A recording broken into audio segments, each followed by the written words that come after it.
Let A equal to 1, 2, minus 3, 2, 1, minus 1 and B equal to 2, 3, 5, 4, 1, 6. നമുക്ക് രണ്ട് matrix തന്നിട്ടുണ്ട്. ഇതിൻ്റെ ഓർഡർ എഴുതി കഴിഞ്ഞാൽ എങ്ങനെ വരും? Row 1, row 2 by column 1, 2, 3, 2 by 3. ഇതിൻ്റെ ഓർഡർ എഴുതിയാൽ എന്ത് വരും? 1, 2, 3 3 കോളം ബൈ 1, 2 2 റോ. അപ്പോൾ what is the order of A B? A B എന്ന് പറയുന്ന മെട്രിക്സിൻ്റെ ഓർഡർ എന്താണെന്നാണ് ചോദിച്ചിരിക്കുന്നത്.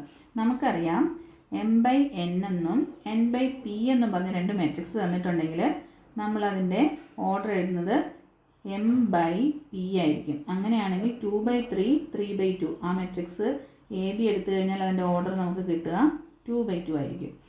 Then find A transpose and B transpose. Then verify that A B whole transpose is equal to B transpose into A transpose. നമുക്കിവിടെ A തന്നിട്ടുണ്ട്.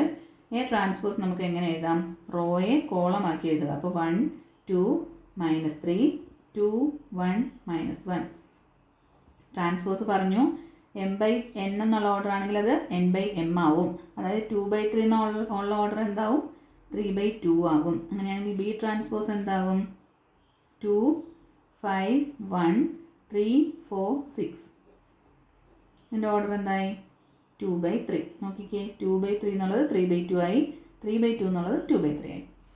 ഇനി A B കണ്ടുപിടിക്കാൻ multiplication 1 into 2 plus 2 into 5 plus minus 3 into 1. അങ്ങനെ ചെയ്ത് കഴിയുമ്പോൾ നമുക്ക് 9, minus 7, 8, 4 എന്ന് കിട്ടും.